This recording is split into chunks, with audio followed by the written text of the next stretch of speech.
Meanwhile, I would want to invite the moderator or the moderators to come and present yesterday's recap.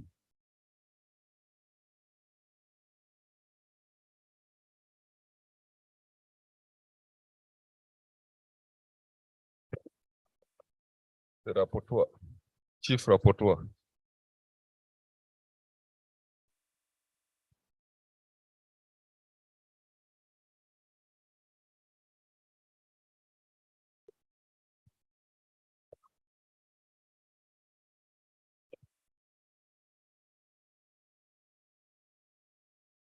Good morning. So we'll quickly have a recap of what we looked at yesterday. Of course, it's been divided into sessions. We had Mr. John do the introductory remarks, and then we went into the first session, which was about Google partnerships with UNESCO on developing excellence in the African journalism education. That was done, the presentation was done by Misako Ito, the Regional Advisor for Communication and Information for Africa. Some of the things he talked about, first it was a brief on what UNESCO has been doing as far as improving quality in journalism training and education within this region and Africa in general, of which we moved from the 207 curriculum, which was basically revised in 2015. She also shared with us some of the publications, again, that UNESCO has done, including those on fake news and disinformation. We talked about some of the programs and the IPDC website, which is basically the International Program for Development of Journalism, and some of the outlines of the principles that have been used or withdrawn from these, and we've used them in some analysis, I think in over 20 countries right now on media development indicators. She also talked about the proposed handbook for online journalism education and the other one on reporting on artificial intelligence, which are soon to be launched. We also had a presentation from Mr. Alan Finlay from VAT's Center for Journalism. Also shared some of the initiatives on Google, UNESCO, and towards promoting excellent journalism in Africa. Some of the consultative processes that are put underway, and recommendations on issues on grants mechanisms for institutions, especially as a way of bridging the gaps that we face as far as issues on equipment is concerned. The second session was on the theme perspectives and reflections on future of journalism education and practice. Perspectives and reflections on future of journalism education practice. We had three panelists. We had Prof. Murage Makocheng, we had Professor Abraham, we had Dr. Haron Mwangi, who acted as the moderator. Some of the issues or the highlights of the day were on turnaround time for curriculum review and approval. There were also highlights on the need for institutions to work collaboratively as far as reviews of the curricula is concerned, and ensure that it is done as frequently as possible. We also highlighted on issues on procedures and ways of harmonizing the curriculum across the board. There was also an issue on, an urgent need for establishment of centers for excellence in East Africa, which we learned was something that is really lacking. The third session of the day was on perspectives on global threats and their impacts on journalism, education, and practice in East Africa. This was very extensive and had quite a number of panelists, about 7 or 8. We have Professor Murage, Professor Abraham. We had some people, some of our panelists were online, Dr. Nyabuga, Professor Nyabuga. We had Dr. Bosire, Professor Mulato, I think, from Addis Ababa University. We had Professor Franz Kruger. From VATS, we had Dr. Mohamed Diso. We had Dr. Haron Mwangi from MASENO University, and Professor Monica Chibita. Some of the highlights of the day were proliferation of fake news, platforms, and some of the challenges they posed was, to the practice of journalism. There were issues on commercialization of our media outlets, issues on outside and self-censorship in the media, the changing technological tools within the media, and some of the measures we are taking, as including some of these skills in our training. There are issues on decline of ethics in the practice. There was issues on the need to properly define what constitutes journalism, and an emphasis on soft skills within journalism. There were also issues on curriculum harmonization and specialization, which I think was handled by Professor Mulatu from Addis Ababa University. And there was also, I think, another issue that was so much highlighted was the need to not to over-focus on technology rather than the practice in journalism. I think the second last presentation of the day was on quality assurance measures for journalism programs, disruptions, and we also looked at the disruptions caused by COVID-19 pandemic. This was done by Ms. Emily Brown, the former head of Department of Media Technology, Polytechnic at Namibia. She looked at some of the measures, or gave us a brief and a history on some of the measures that were taken by a number of institutions over there, including the Namibia Qualifications Authority and QA, and some of the effects of the pandemic as far as learning had been, and some of the changes that came down. Some of the issues mentioned was focus on group kind of training vis-a-vis the usual, which we tended to be face-to-face. We finished with a session on perspectives on evolution of digital media and journalism in the wake of global threats. The panelists are Dr. Haron Mwangi, Dr. Osiro Teng, and Mr. Churchill Otieno, the President of Kenya Editors Guild.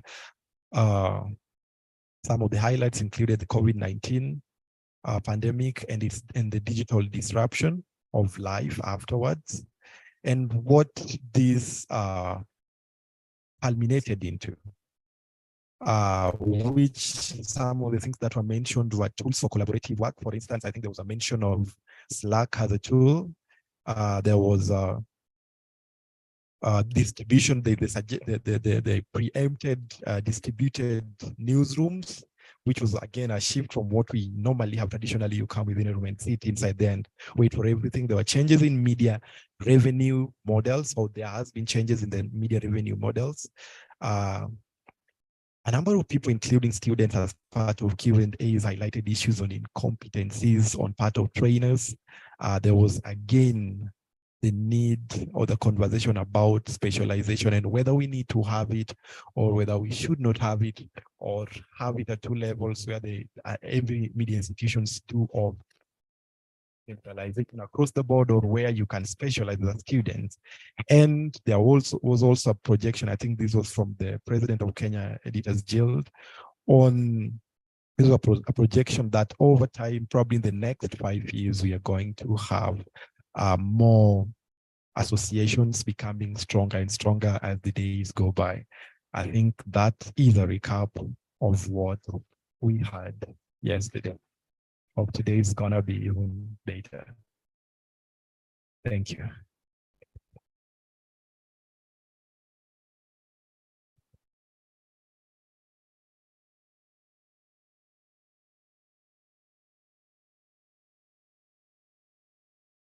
Good morning, everyone.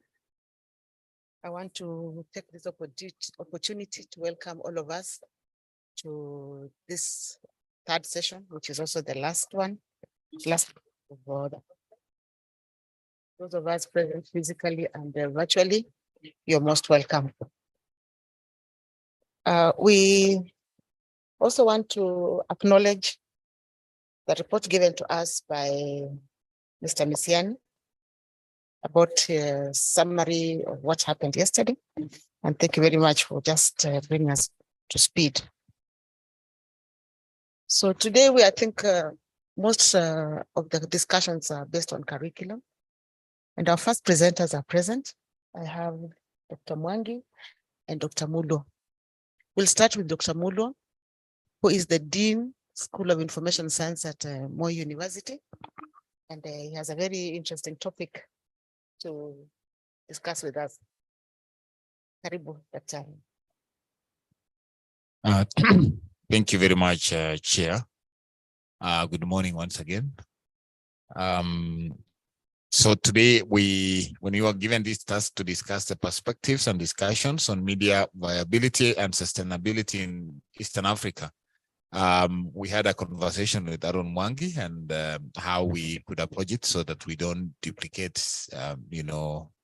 from one angle. And we were of the opinion that since he's worked on agency, Media Council of Kenya, he tackled the government and other media stakeholders in addressing the media market challenges and supporting the public interest in journalism. And that meant that I look at what sustainable practices that the media are using to survive in the context of the changing media environment. I must start with a disclaimer that I've not worked in a media house, and much of what I'll speak about is based on my research around what the media is doing, but also talking to many of our alumni who work in the media industry and trying to understand, how is the media surviving? How is the media coping with the changes, the disruptions that are happening as a result of technology, but also as a result of, unforeseen circumstances like COVID-19 and others, and generally the changes in the marketplace. So today I'm going to talk largely around 4 key issues based on my research of what the media is doing, both locally and internationally. And I broadly categorize them under 4 areas. The first one is revenue diversification strategies. How are the media trying to diversify their revenue sources for them to remain sustainable in the context of dwindling, revenue sources? Basically looking at their business process reengineering efforts and see what is the media doing to change the revenue sources and therefore remain viable. Secondly, I'm looking at the production practices and how they are re-engineering their production practices with an aim of cutting down on costs, with an aim of, again, remaining sustainable. And then thirdly, I'm looking at, how are they expanding or maintaining and expanding their audience space? In other words, how are they fighting for their market share with the purpose of ensuring that they, in the midst of a lot of competition brought about by technology, and when we put into context that with the new technology, people are able to access media from so many sources, not just locally, but even internationally, then how are the local media stations or how are the local media institutions ensuring that they not only maintain, but they also expand their market share? And finally, I'll talk about how do they implement, again, that related to the market share still, but how does investment in fighting misinformation and disinformation contribute in ensuring that the media, carves out a large market share, earns the audience trust, and therefore maintain their sustainability. So I'll start with the first issue about revenue diversification. The media houses have adopted so many different strategies to diversify their main sources of revenue. We all know that the main source of revenue traditionally in the media is actually advertising, that the media relies mostly in advertising as a revenue source to sustain its activities and its operations, and also to, of course, to make profit, because like Dagala said yesterday, the media institutions are also there. The owners are there to make business. They are there to make profit. So how are they undergoing revenue diversification, or which strategies of revenue diversification have been adopted? I'm looking at the most common ones. There are so many depending on the media house, but one is the sponsored content. We see largely that the media is in a way renting out their space, renting out their audience through the sponsored content. If MASENO, for example, wants to talk about, you know, their programs, they can actually sponsor space within maybe the Nation or Standard, and they get their story. They get to tell their story from the way they want it to be told using that media. Basically, what is happening there is that the media is giving out their space for people to probably market themselves and talk about their issues, to tell their own stories. And in so doing, they actually create content and they pay the media houses for this particular space. The second approach is crowdfunding. I've not seen it a lot in Kenya. It's not very common, but if you look at large media corporations, they talk about, they've created avenues for crowdfunding where they are asking people to support the journalism efforts, especially the support for free press. And I have read so many that I read most of the media outlets that I read internationally, and you'd find, you know, out there asking you to, you know, if you want to support free press, you can actually contribute ways of making your donations. And this is one of the avenues that many of the media stations internationally, or media institutions internationally, are actually earning revenue to enable them to continue providing. And many people, because of the trust they have in the media, many people are willing to contribute, or many donors are willing to contribute in order to support the free press and also sustain the media viability. The third approach is digital subscriptions. Again, you've seen even in Kenya, for example, if you log on to the Star, or maybe maybe the Standard newspaper, and you'll see they have created spaces for digital subscription. Initially, I think even Nation had joined that. I wish Churchill had come here. He would tell us why Nation backtracked on that, because all our media had created spaces for subscription, but later Nation walked back on that. But if you see Standard, if you see the Star, what they have done is to create space where, you know, they actually sell their content through subscription, and it's not very expensive when you compare it with buying a newspaper ordinarily. You'd find that the digital subscription is way cheaper, and this is actually meant to enhance, you know, revenue for the newspaper. Now, what they have done is initially all the media houses had put, you know, a price tag for all the stories, but I think what they've done now is, again, you know, they're changing that model, and they're putting on premium stories. That is what you have to pay for, but also there is some content that you don't have to pay for, and this ensures that there's also traffic to the website, their website, which also justifies the ads, but also they also they're able to earn based on telling data analytics. I mean, the media mines a lot of data when they look at, you know, the media access behaviors of journalists. And when they mine this data, some of the media houses are now moving into mining that data and actually selling it.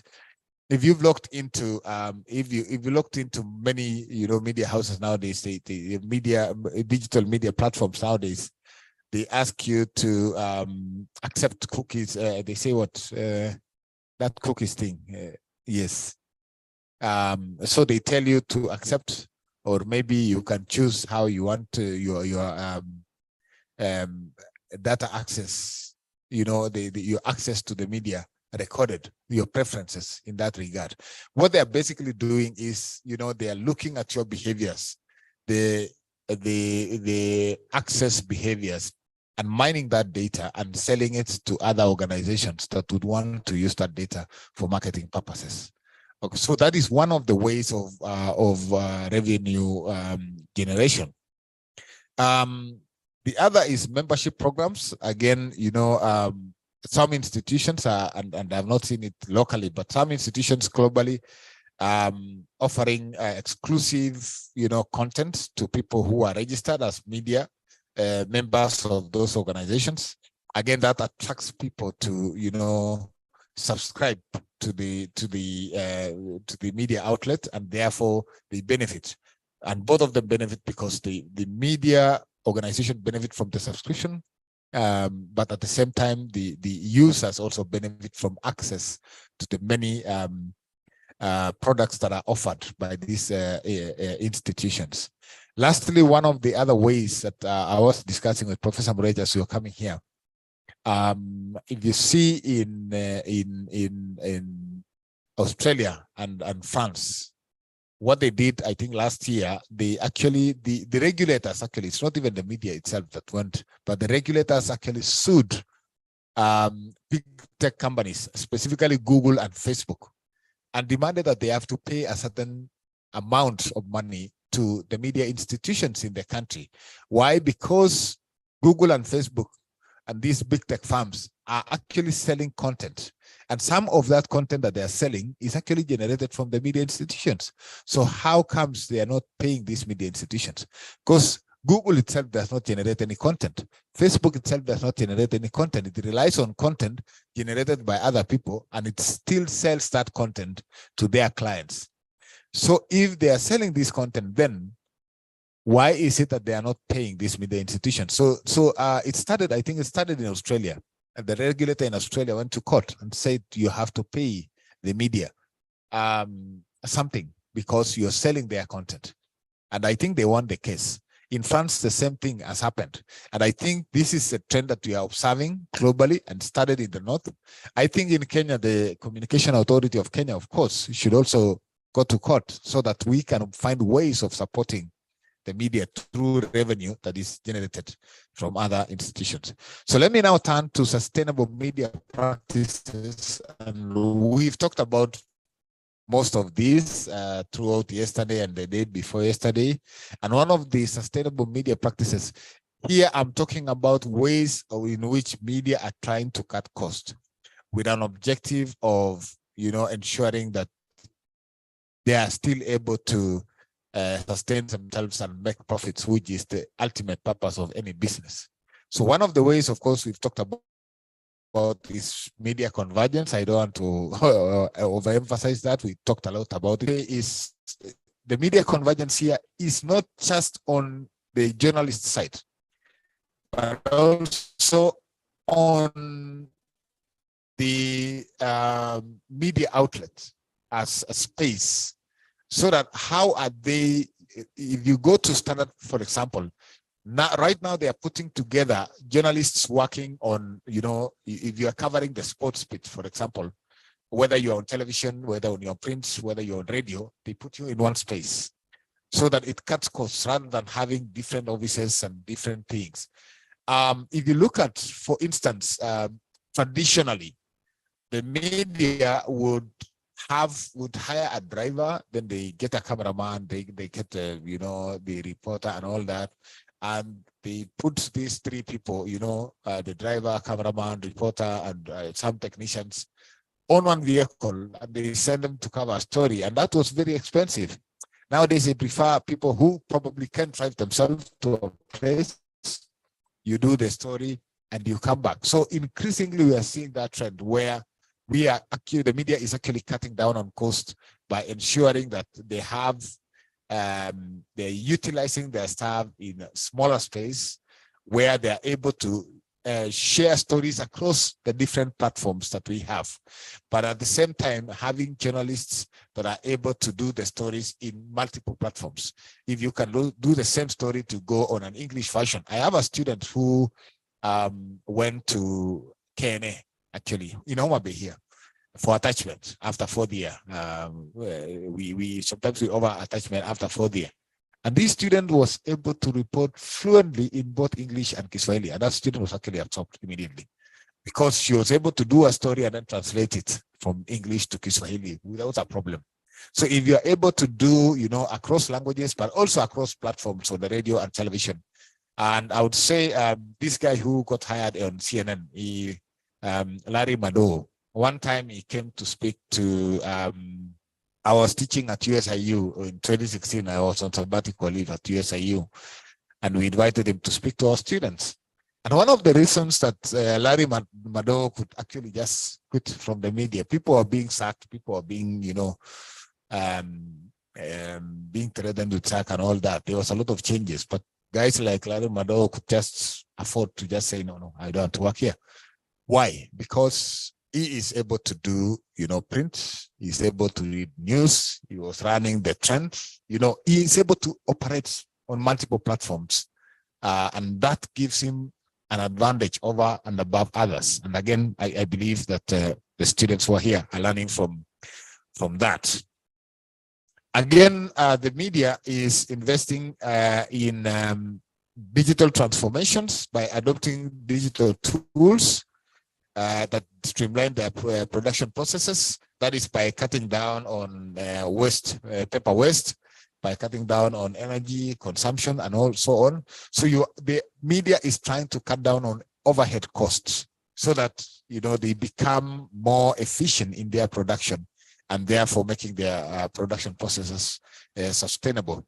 Again, we see a lot of investment in remote work where staff are encouraged to work from home. You can sit at your home as long as you're doing your report, you're doing what you're supposed to do. If you're an editor and also so on and so forth, how does that contribute in cutting costs? You cut down on electricity costs, you cut down on other costs related to you being in the office. So again, media houses are investing in that.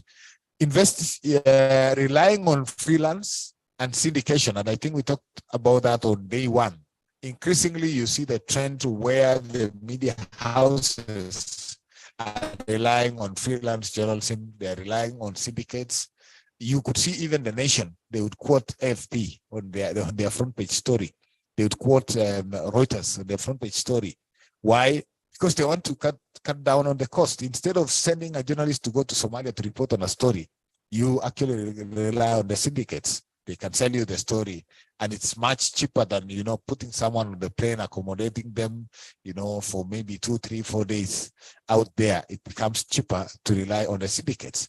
And this is what I was saying on the first day, that if you observe the trend, you will realize that going forward, all the media houses are trying everything they can to cut down on cost, and you have opportunities to work for the bigger media houses. I talked about one of the journalists, I don't want to mention his name because I don't have his permission, but I met somewhere, and he writes for very many media houses globally, in China, in US, in Korea, and other places.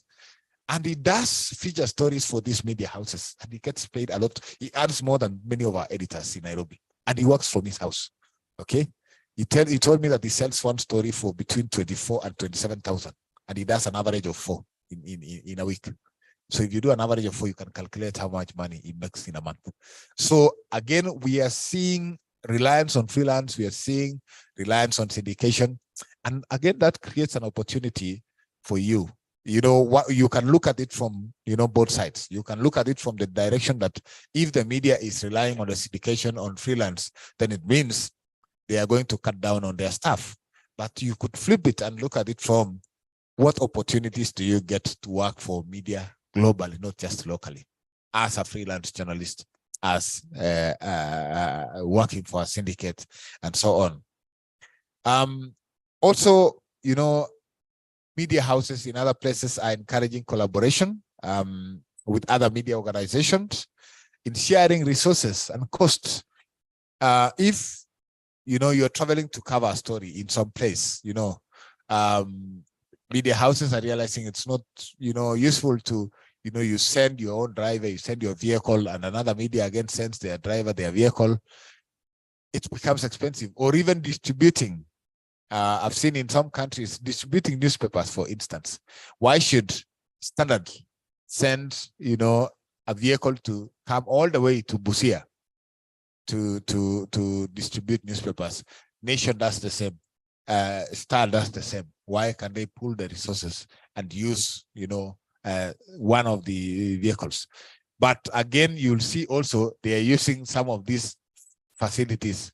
Instead of just distributing, they're using it as a courier avenue, where when they send in Kenya, they are using it more as a courier, so that when they bring newspapers, they're able to bring other things also that also pays for some of those costs and cutting down. But in other countries, instead of sending one vehicle, several media houses are pulling together and sharing that resource.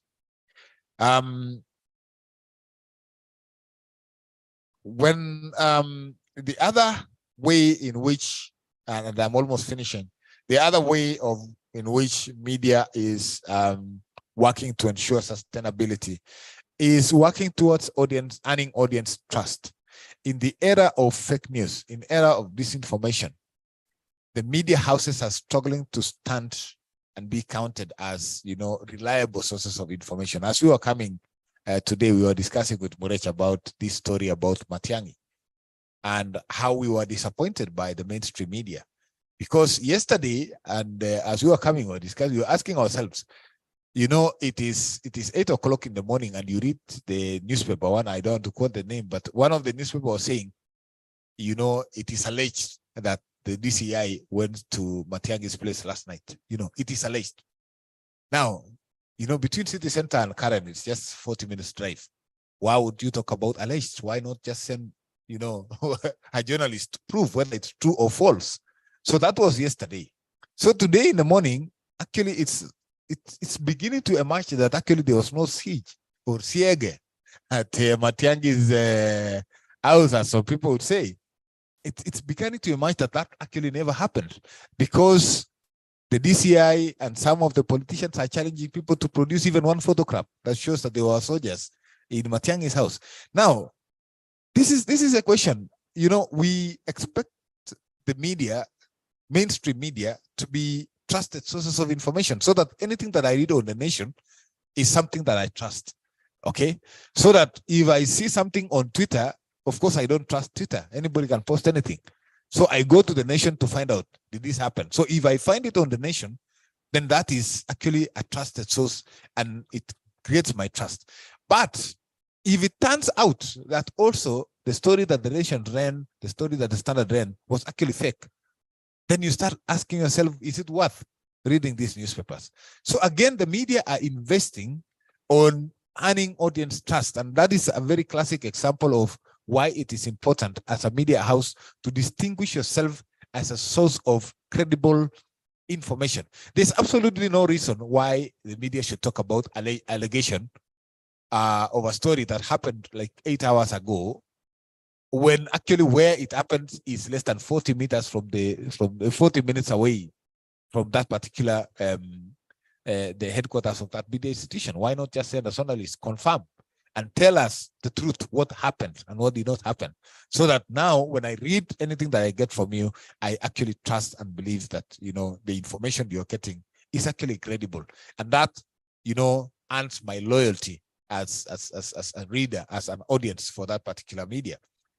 Finally, again, and related to that is that the media is implementing various strategies to fight misinformation and disinformation. By basically, if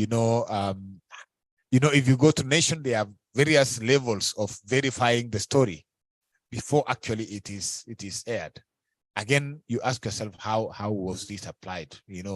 I think like yesterday, the DCI guy said, they are not going to take any action against the media, but they are asking them to reflect. They are leaving it to their conscience. They do self-introspection. Ask yourself, did you cover this story well?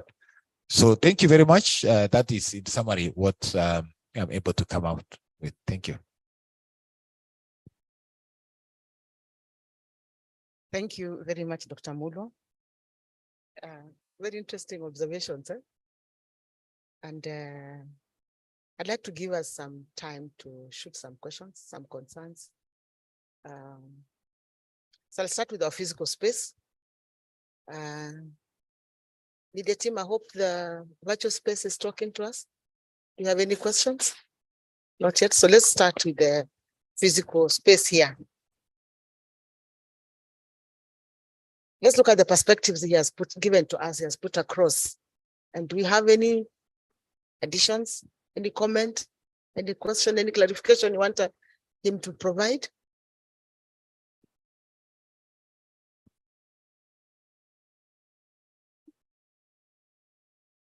Okay. Got a hand up. There's 1, 2, 3, 4. So take number 1. You take number 2. Take number 2, 3, and 4. So young girl, you'll help us, please, by giving out the mic. And as they ask again, if you have anything to say, just note it down before it flies away from your mind. Note it down, and then we shall give you time to ask. Yes, sir.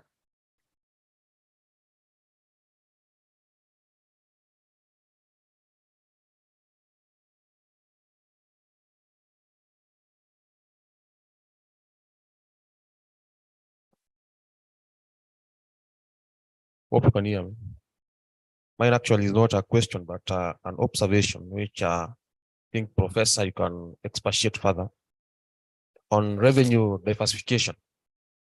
Do you think it is time we structure our newspaper production? Because when you see the nature of the Kenya newspaper, the front page is politics.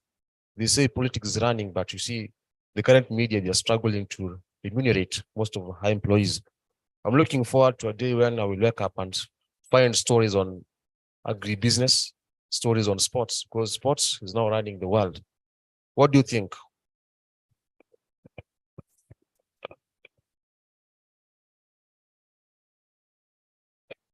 Thank you very much for that question. Front page of the newspapers, print media. Number 2, where are you? Yes.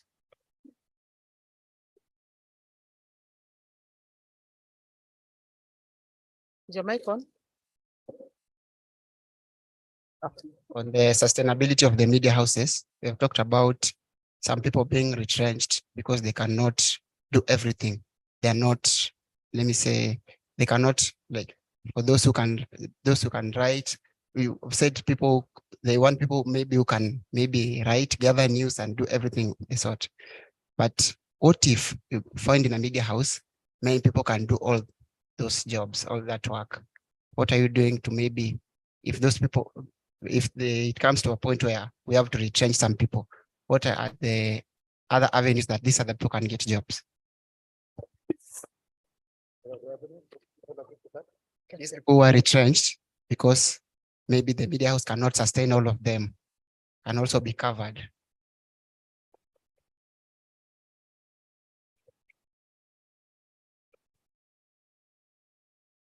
My name is Cynthia Odora. I'm in 4th year. I remember Dr. Mwangi previously said that he sought clarification that media has actually lost trust. And I've heard professors say that media is really working towards winning audience trust. So I'm just seeking clarification on that. Then I believe that the advancement in technology has actually disrupted the media ecosystem. So how can media organizations or company do to succeed in relation to media viability and sustainability? Then my another question is, how does media organization listen to their audience in relation to what you've just told us concerning audience trust? Thank you. Question on audiences. We have one more, number 4.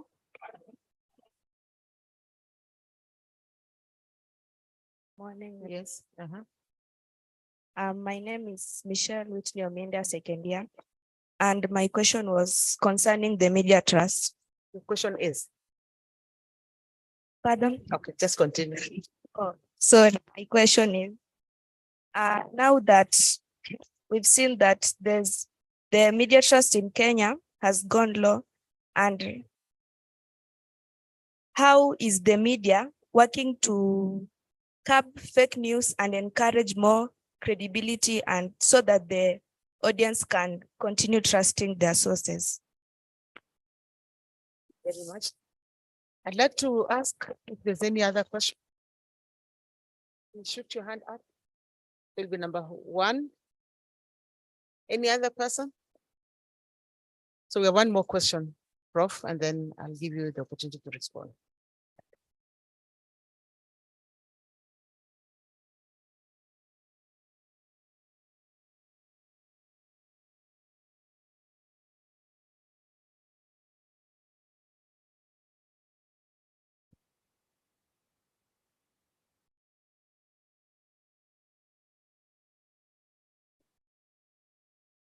My name is Fiona Yego, and still my question is about audience trust. Now we are talking about audience trust in media, yet speaking from a print perspective, how can we trust the media itself when we still have copyright issues? You find a writer who has written a story, then the next time you find that your story has been again has been published once again by another person. Now we are talking of, we have to trust the media in everything, but why can't we trust them with our work? Because if we have serious people in the media industry, that is the editors, why do we have to face copyright issues? Thank you very much. Any other question? Do you have a question? There's a question yes. online. Would it be possible to make the report available to us via web link or email? Come again, would it? I guess that's for the technical team. Yeah.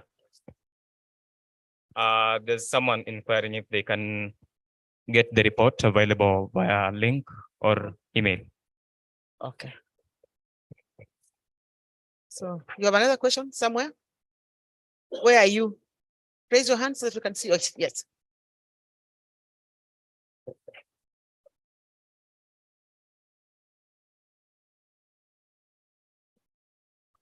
Okay, go ahead.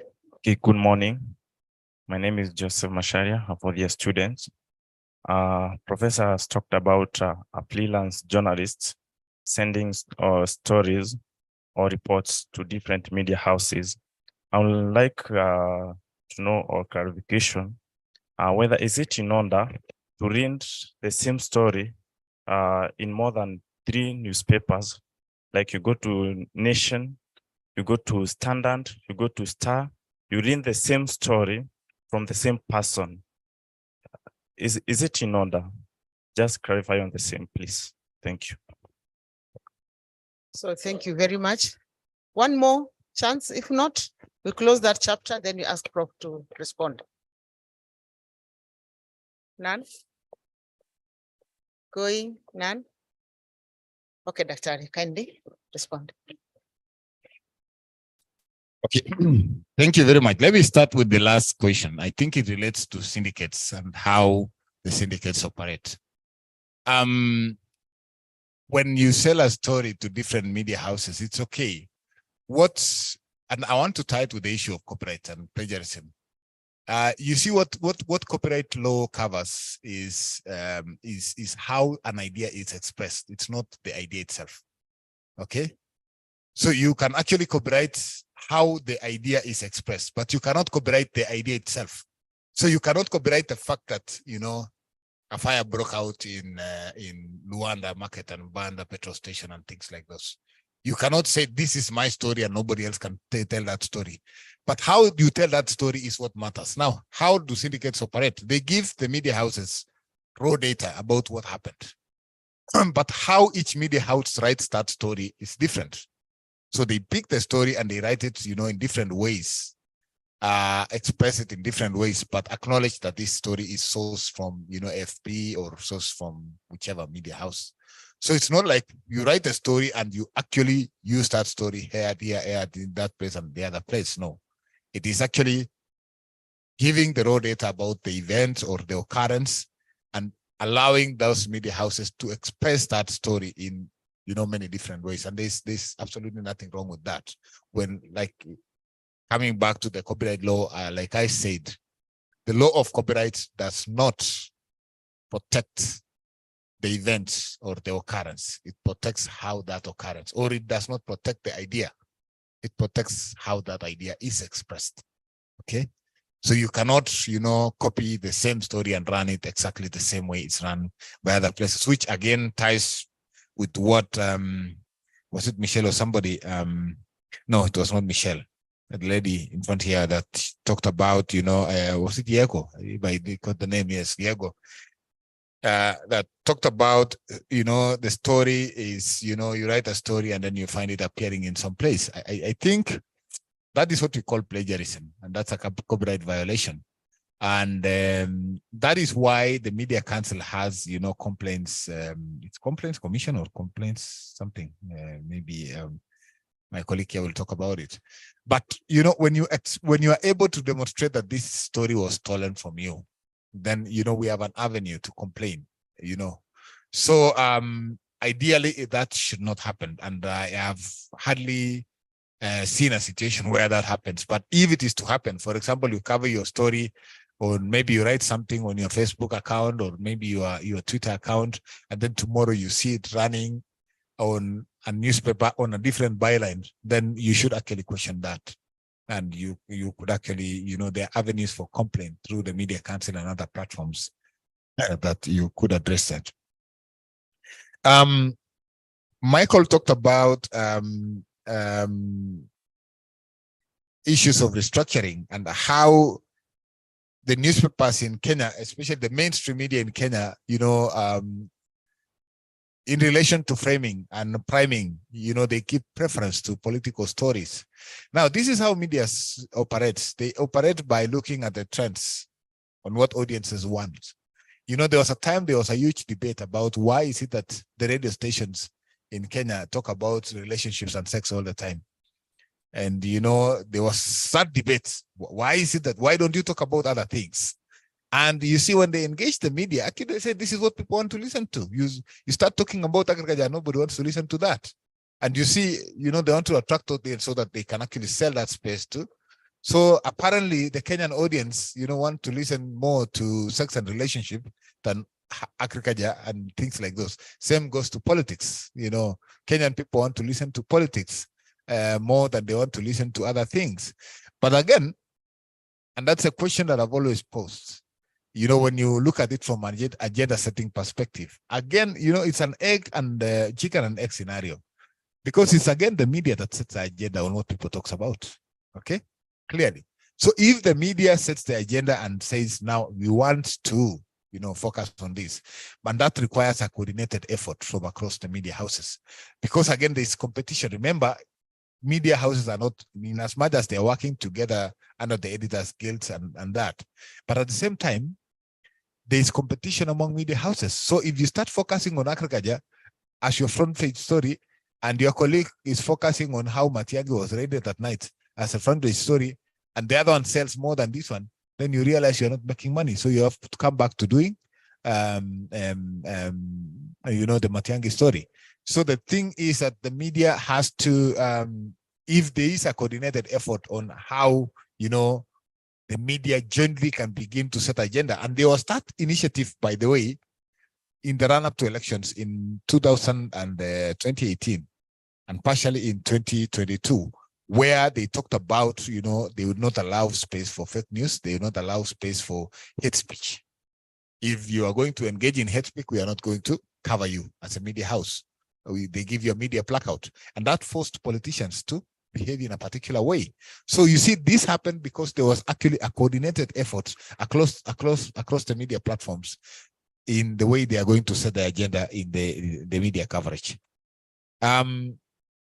What other avenues do retrenched people have? Yes, there are people who have been retrenched, or not necessarily retrenched, but even quit media houses, and they have pursued illustrious career. I'll give you one of the fellows is one of our alumni, Alex Chamada. Content creation. The other one I would give an example is John Alanamo. These are people who left the media houses and they're still practicing journalism, but of a different version. They are content creators and they are selling content and they are doing so well. I attended the Kenya Editors Guild in Mombasa in December. And actually these two gentlemen were invited to talk to the other established journalists about how do they venture into business of selling information so that they are content creators and selling that content. So there are avenues, even if you're sacked from a media station, you can still do journalism, but do journalism of a different kind. I talked about, freelance journalism. I talked about, working with other corporations. So there are many opportunities if you are able to stand out. Even if you are removed from a media house, you actually become independent and you do your story. In fact, the trend I'm observing from my own students, there's a young man called Emmanuel Yegon. Emmanuel Yegon graduated barely, I think it's about 2-3 years ago from Moi University. He's doing a lot on citizen journalism. He was in the US the other day, went to South Africa, he's actually traveling across the world, training people on how to tell their own stories using simple mobile devices. And that is something that he started within the university. And when he left, Yegon said, I'm not going to be employed by anybody. I'm going to employ myself. There's a young man, you saw him on television the other day. He's called Ramadan Omar. They robbed him in Diani. Ramadan graduated actually last year. And it's the same thing. Ramadan is a very smart fellow. By third year, he was already reporting for Citizen. But when he graduated, he said he's not going to be employed by anybody. He wants to do stories and sell those stories on his own. So there are many avenues that you can explore that do not require you to be attached to any media institution. The idea is when you are in class, and I'm speaking now this to students, when you're in class, and I always challenge my students, go to class not to pass exams, go to class to learn. Okay. Many students, the important thing is to pass exams, but the important thing for you should be to learn so that when you leave, you actually have the skills. So it does not matter whether you got an A or a B or C. I'm not saying A is not important. It does not matter. What matters more is what skill did you get from that class? How can you use that skill to do business? And right from the beginning, don't think about being employed. Think about how can you use those skills to sell your ideas and to sell your skills. How do media organizations listen to their audiences? Yeah, that's a very important thing. And I think I talked about it under earning audience trust. That, you want to listen to what do the audiences want. And that's what the media does. Actually, not just the media, all the businesses, they do. Every business is actually driven by the audience itself, the user of the product. If you see the way the evolution of mobile phones, and they put the camera in and people started, taking, initially the mobile phone did not have a camera in front. It used to have a camera on the other side and people would struggle to, take a photo of themselves. And the mobile phone producers realized this is what people want. So they now put a camera in front, okay, where you can do. And then from there, they started looking at people want to edit that picture and do this. And so from what you're doing, the businesses are observing what you're doing. Again, there's a story, it's called The Gening of America. I want you to go and read that, The Gening of America by John Fisk, I think. Read about the gening of America. Look at how the genes actually looks at what you do with the product. They produced the first genes and people started bleaching the genes. When people started bleaching the genes, actually the genes company started producing a genes that is already bleached, okay? Then people started cutting the genes and making it look like tatas. And then genes company started producing genes that looks like, you can, make a stickers from a Shona, wherever. Then people started putting, whatever you do, the audience, the producer is looking at it and saying, this is actually what many people want, and they produce that. Same thing applies with the media. Media constantly observes the trends. What do people want? And they go back and produce exactly the content that you want. But again, operating within, the dimensions of media responsibility and all that. I think should finish now. What was the last issue? media responsibility, would it be possible to make a report available? Oh, that was online. Yes, yes. I don't know whether it was referring to this particular presentation or the general, but I think we should be able to make a presentation about that available to the organizers. Thank you very much. Let's clap for Daktari. Thank you very much for the responses that you have given to the questions asked. And I want to allow the media team to check if we have any concerns from the virtual room. If not, thank you very much for that.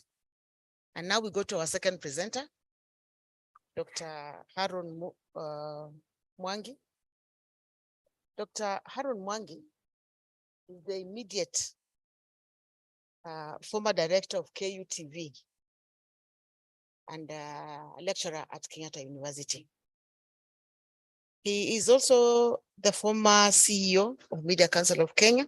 That was from 2011 to around 2017. He did a fantastic job there. And then from then on, he currently is a consultant for CEDA on media regulation and democracy in sub-Saharan Africa. He's also a consultant for Economic Commission for African Union. He's a senior lecturer of communication at MASENO University.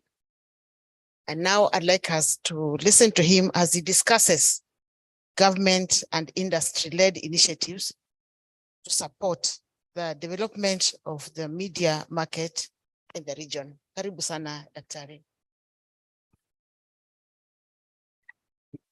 Thank you so much. This is another opportunity that we continue sharing knowledge and exchange ideas on what is emerging globally and what we can borrow basically from other parts of the world. Number one is that this paper I'm going to present is a summary of a paper I did in 2021 that was sponsored by BBC Action, and was exploring the opportunities that exist in our country and in the region where the government and the media stakeholders can support, the dwindling resources for media and the challenges that the media is facing in terms of, being able to stand and do their work. And my brother here has focused more on the internally, what is media doing to respond to the challenges of viability and sustainability. I'm going to look at the external. What can the media stakeholders out there do and the government to contribute to this initiative of trying to help the media sustain itself and remain afloat? But why are we concerned about the media remaining afloat?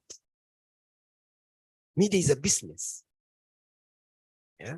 If a nation doesn't do very well, why are we concerned so much about it? It is the investment for Aga Khan. If Macharia doesn't do well with his real media services, why are we so much worried that he's not doing well? It's an investment.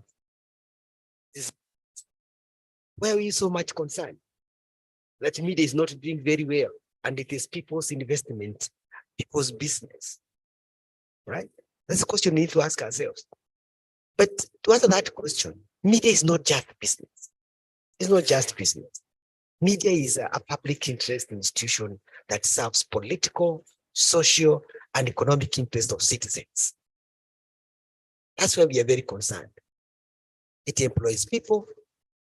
It helps us to pursue our own rights as people and as individuals, as societies, as groups. It helps us to engage the government, to hold the government of the day to account. The resources we have given them, we have contributed in terms of tax, and even the leader we have elected. We have no other way of doing it besides using the media. Therefore, media is more than a business. It's more than business. It's not like a bank. It is a public interest institution that is at the core is at the core of the survival of societies. And that is where we get concerned, so that we ask ourselves, why is media not doing very well? As a very fundamental question. And for me to be able to ask that question, let me look at, just give you a synopsis of what it is like in Kenya. One is that the TV stations we have, the digital television station that came after 2014, when we did digital migration, we have about 108 TV stations, small TV stations. We have a private and commercial radio station that have been licensed, 340. Some of them don't operate, but they have been licensed. We have community radio stations, about 45. We have mainstream print media, about 25. We have magazines, about 87. We have a subscription television, like now the DSTV, we have about 10 companies. We have news bloggers, about 10,000 members of what we call the BIC. BIC is Bloggers Association of Kenya. We have news and civil society websites, distinguished one, about 24. Now, all those are looking for advertising revenue to survive. All those are looking for advertising, the cake that is available in our own economy, for them to be able to survive. Yet, the global recession has affected every country in the world. In our own country, you know what is happening, the COVID-19 and other effects even before COVID-19. And now our economy is at 4.5 annual growth rate.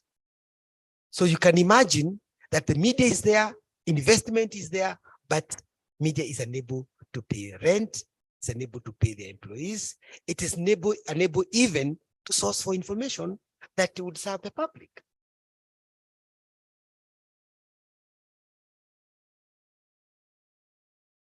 The advert market share, and I want to demystify some things that have been said here, because this is a very authoritative study.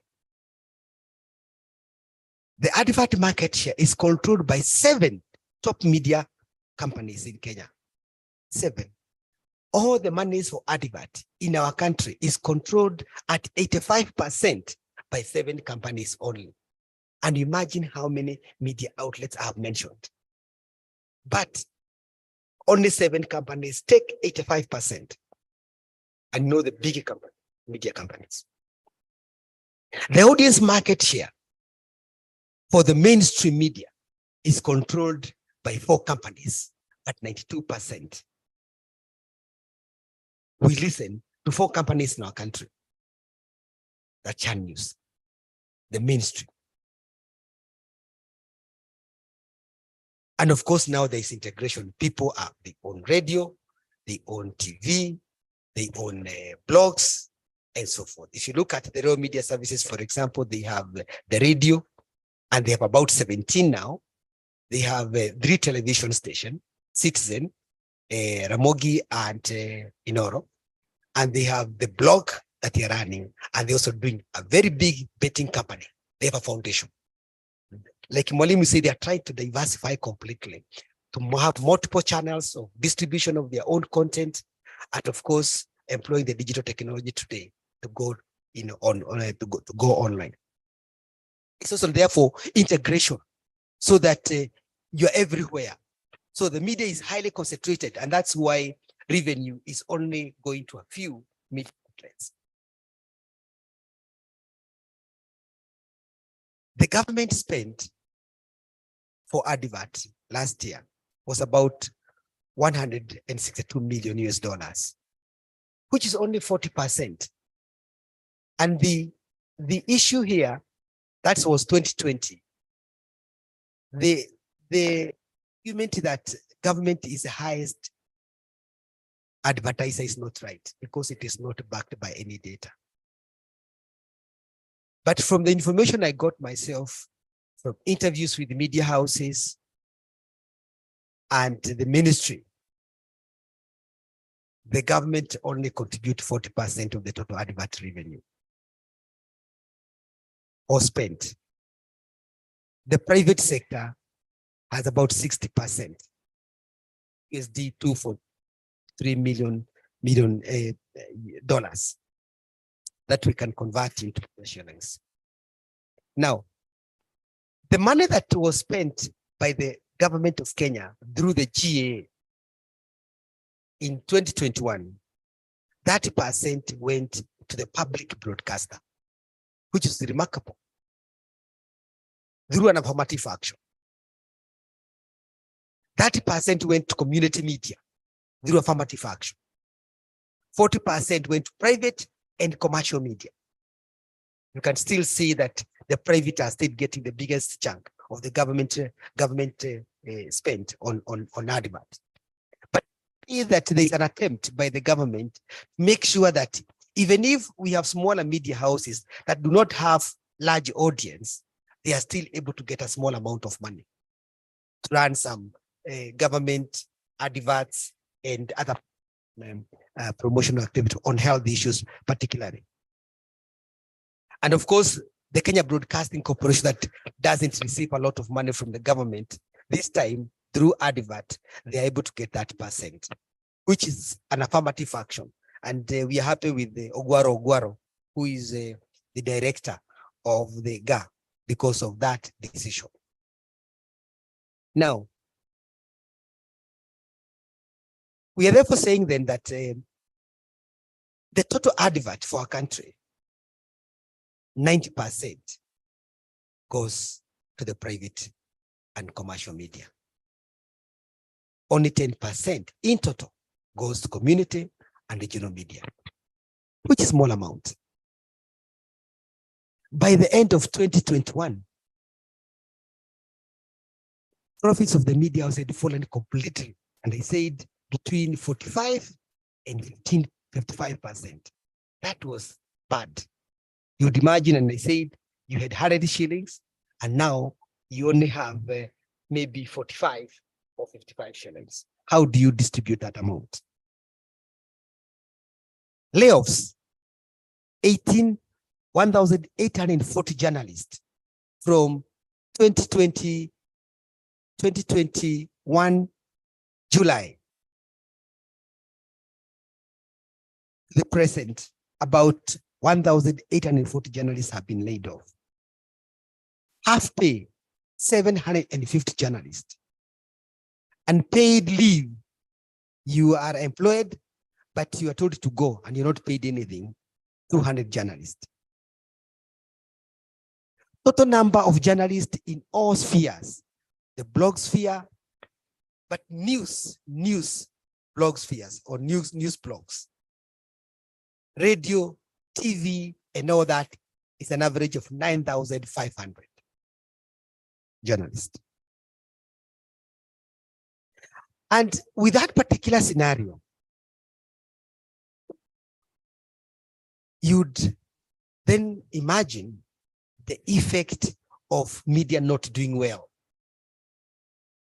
in terms of the number of people that will be laid off or have been laid off, and the ripple effect in terms of media freedom and freedom of expression, the ability to check the government excesses, the ability to promote democracy, and even now in our country where we need accountability of our leaders after the election. Is media able to do that? And my brother has just mentioned and explained the effect of not having enough money as a media house. First, you can never do an investigative, investigative journalism. You can't because there's no money. Then the range of your stories that you do are very narrow. There are no diversity of stories and plurality of stories, right? Because you are able, you want to cut cost. You cannot invest in public interest journalism.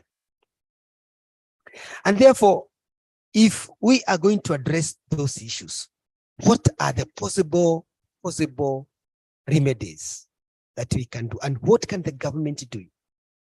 The first day, Professor Levi Obonyo mentioned about the need for a fund that will support journalism.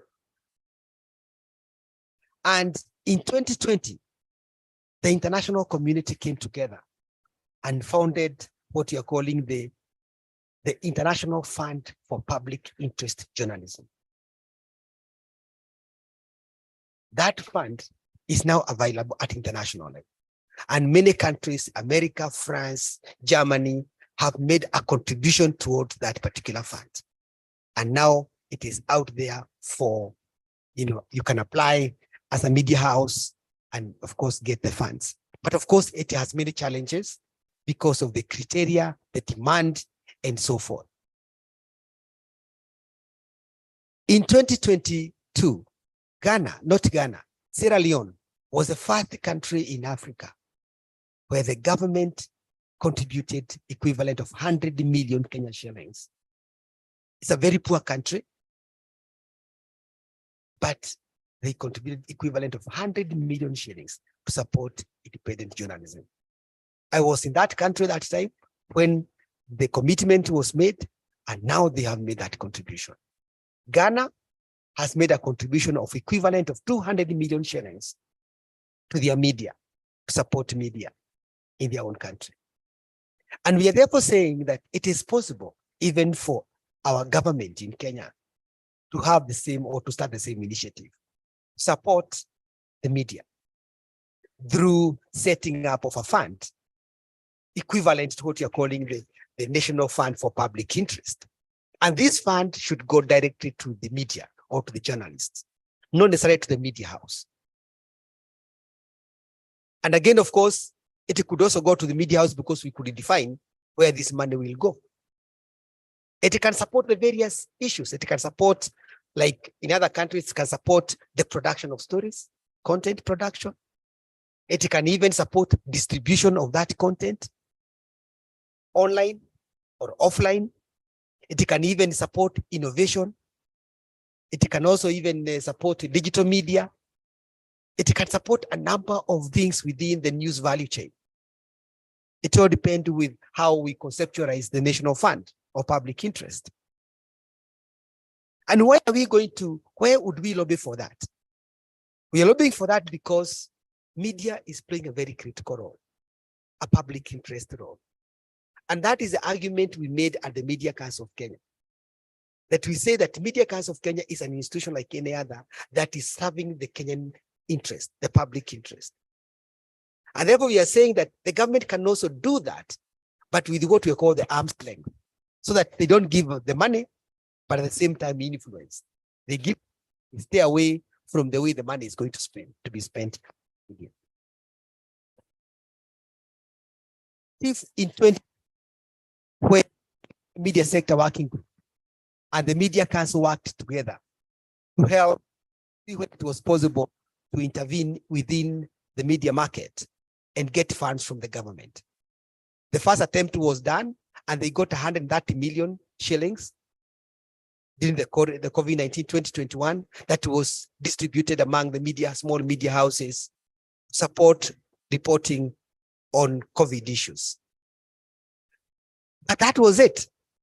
But the debate now is ongoing to find out whether there is a possibility then of the government to set up this fund and make annual contribution and look for funds from outside to set up the fund. The mechanism of how it is going to be governed and distributed, the money is going to be allocated or distributed will be discussed. Number two, there is an affirmative action by GA, where now they are saying that some certain amount of money will go to meet smaller media houses, regardless of whether they have a big audience or not, just to support them to survive, because they play very critical role at community level.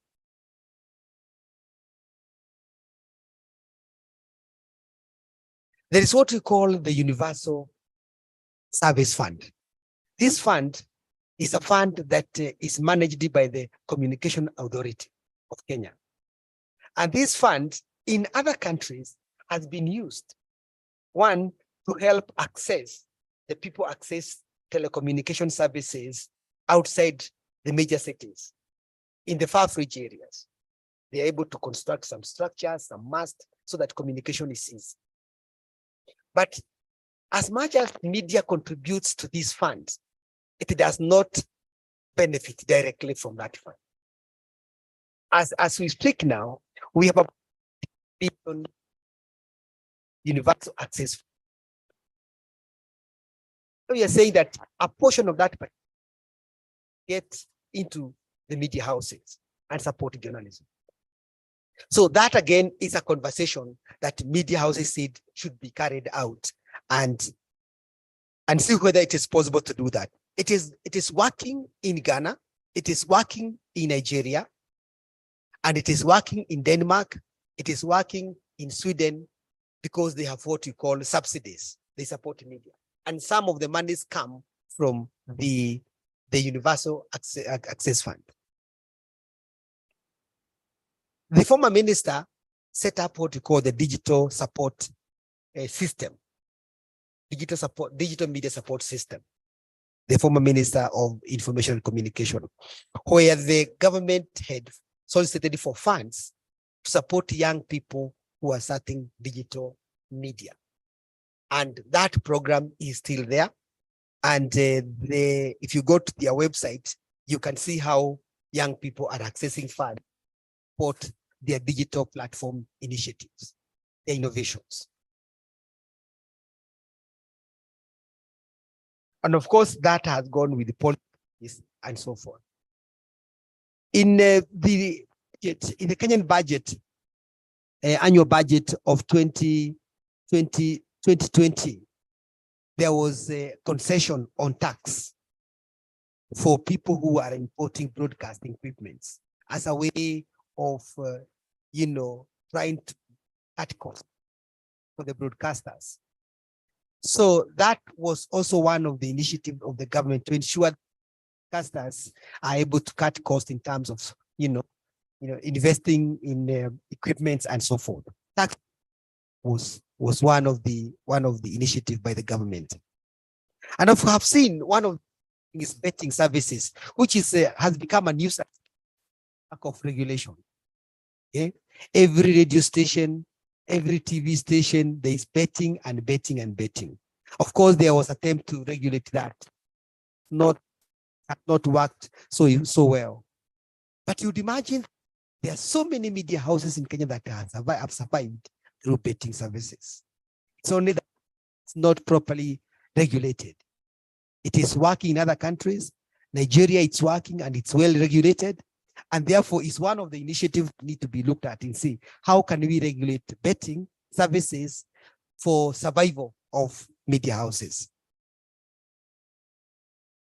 The other initiative that, again, is done all over the world, and particularly in America, is to protect small media houses. It's what we call the antitrust.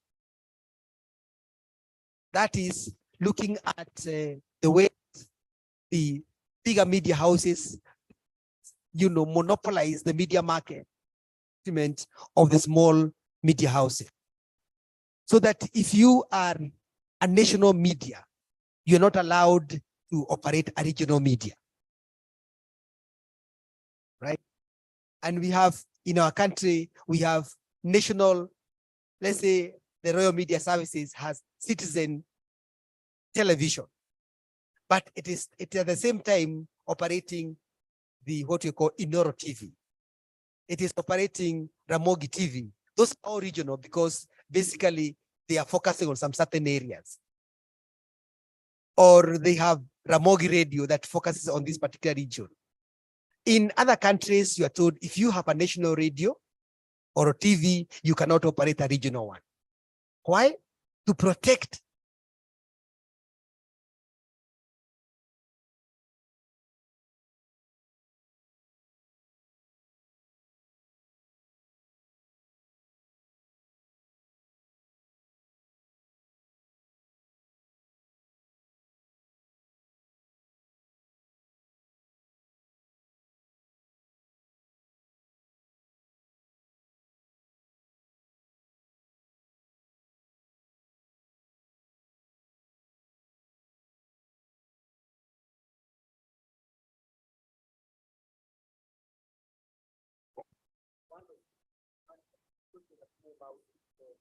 how do we respond to our audience needs?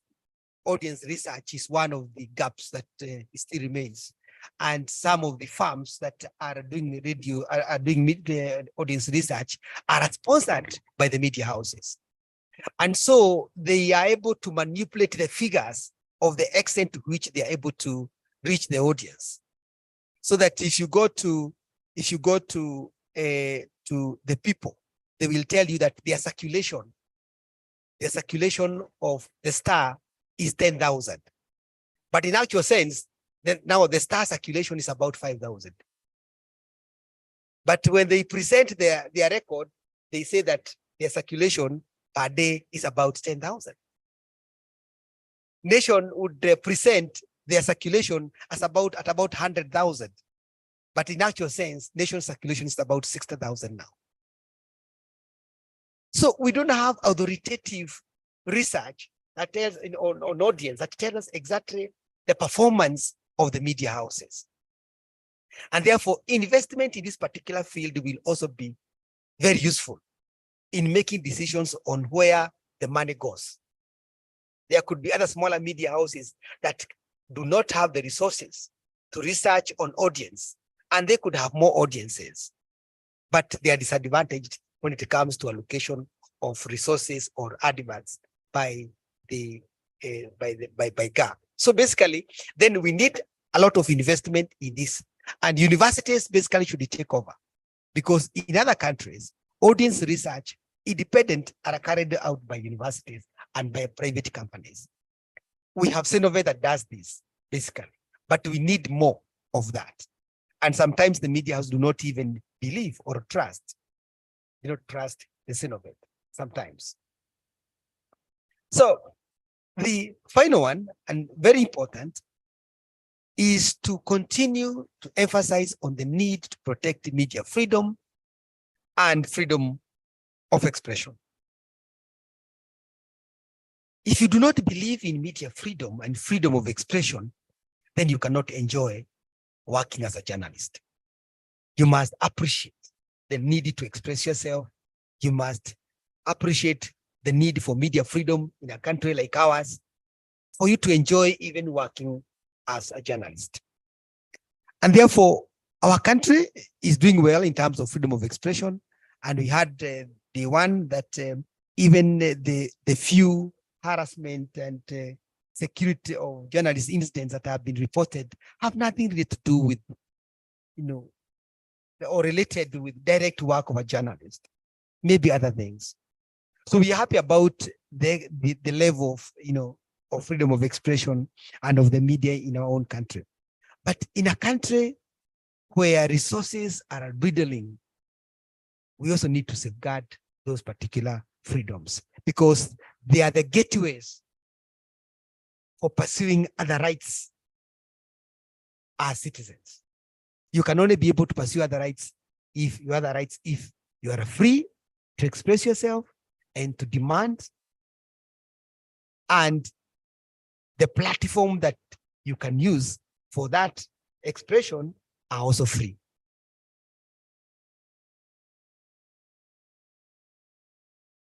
Therefore, we have made serious recommendations, and the conversations now are ongoing with the media and the government and the regulators to see how those initiatives I've just mentioned can be pursued. And more importantly is the work of the Kenya Media Sector Working Group led by Chachil, and the work of the Media Council when it comes now to pursuing the issues of setting up the fund for public interest journalism. Thank you so much.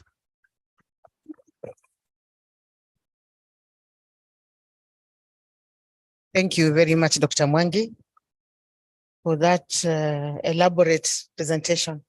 We've learned quite a bit.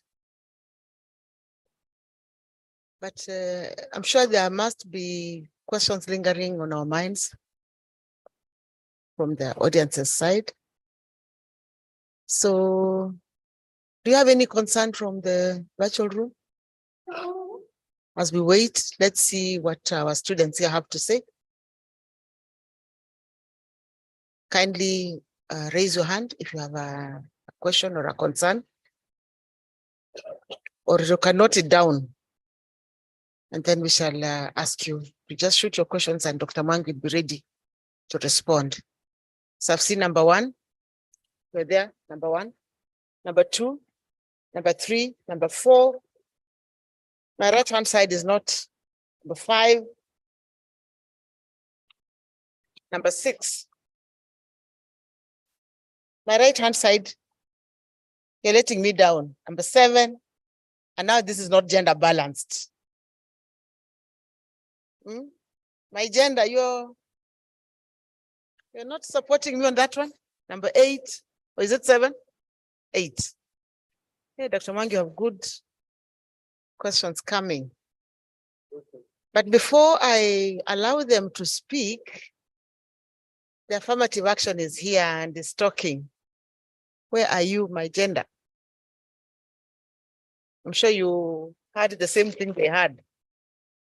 So, did you have any questions? Did you have any concerns?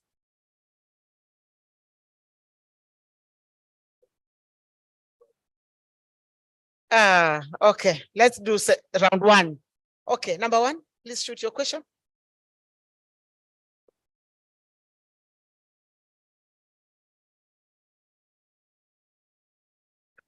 Good morning.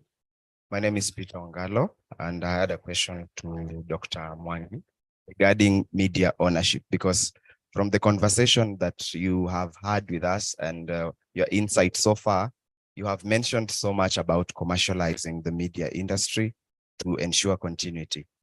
But isn't the role of the media more civic and less business oriented, as opposed to the way you've mentioned that most media houses should actually look out for interventions that are going to help them make profits, because all in all, it's a business.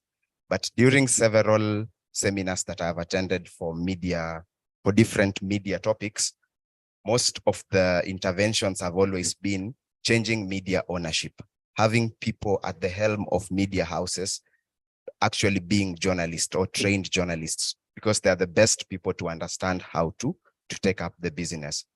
I'd like to pick your brain on media ownership and the role of journalism as civic and less commercial. Thank you. Asante. Number 2, where are you? Yeah, yes.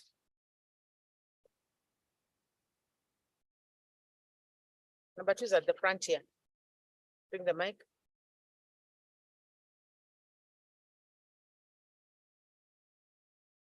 Go ahead.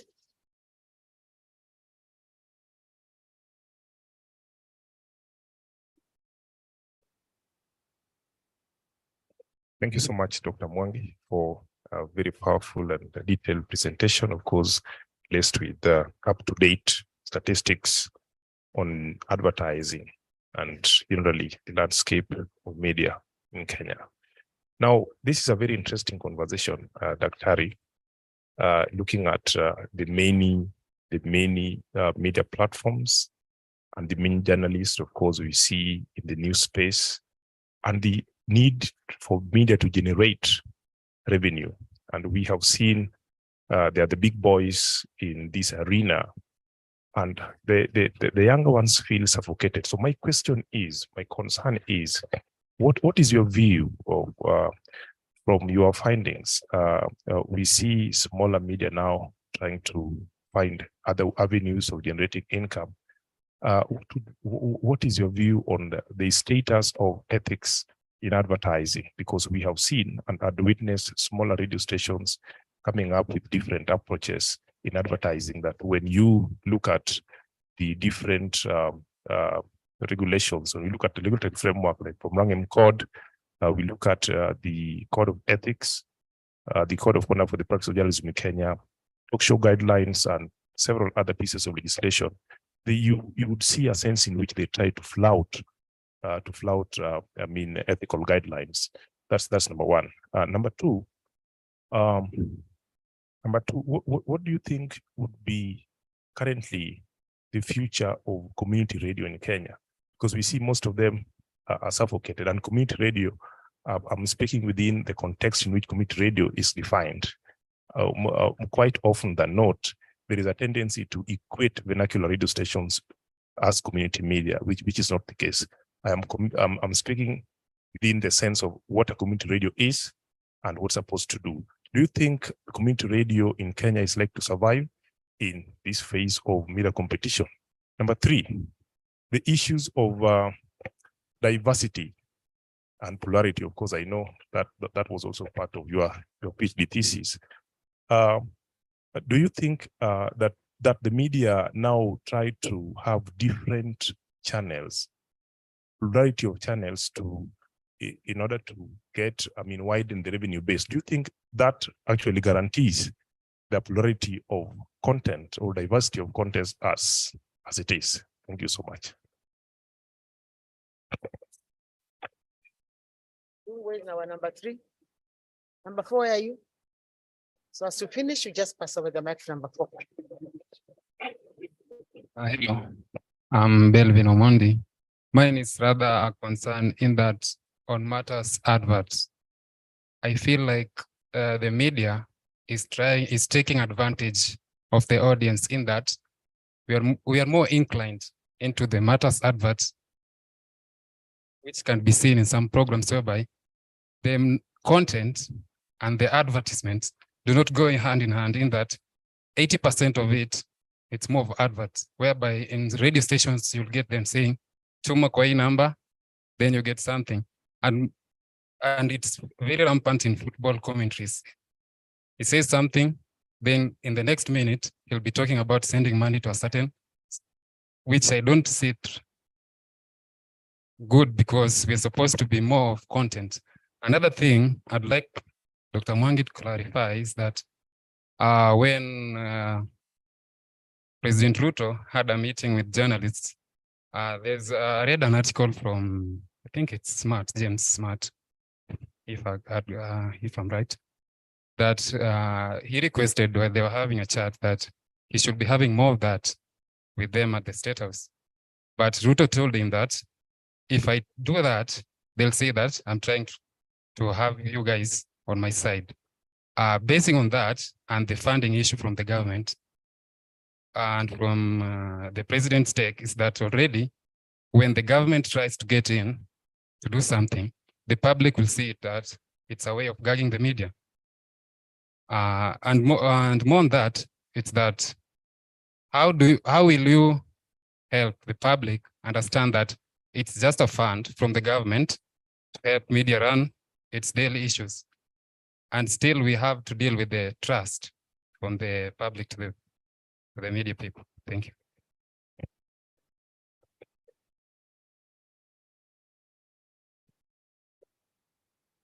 Good morning. My name is Robertson Muero, second year. I have a question. Do you think regulation of the number of TVs and radios will help in improving professionalism in journalism? Considering that this is a business and it has to make profit for its survival. Thank you. Number of TV stations and radio stations. Number 5. Good morning, everyone. Morning. My name is Daniel Kamau. I'm a first-year student taking communication and media technology. So my question goes to Dr. Mwangi. He talked about the advertisements being the main revenue of media houses or the media industry. But recently, we have noticed that the advertising has shifted. Like, for example, recently the government denied the media the ability to take public advertisements, and it shifted it to their social media handles. So, like, for example, if the government wanted to announce any vacancy, they'd rather go to their social media handle, like, for example, Twitter, so that they may air out that information.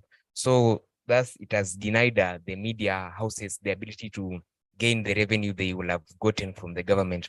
So my question is the media industry looking for alternative sources of revenue apart from advertisements? Because if it does not face the reality of maybe advertisements being cut out for them, then what are they going to do to get revenue? Thank you. Thank you very much. That's 5, eh? You're number 5. You don't even remember. So we have how many more? 4 people? 1, 2, 3, 4. Dr. Mwangi, I'm told that we need to break off for tea.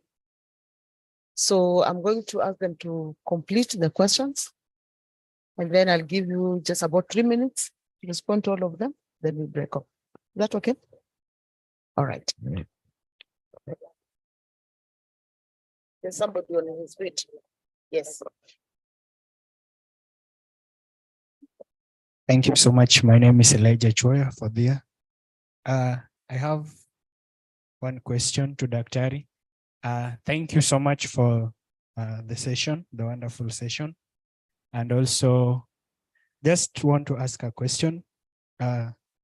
Based in mind, I know that you worked in the Media Council of Kenya as the youngest CEO, if I'm not wrong. I know you are very young and intelligent with a lot of brave and knowledge, but you worked there, and I know since you left, it's someone else took your position. But can you tell us some of the measures you tried to come up with, or you put in place to ensure that there is freedom of press for journalists?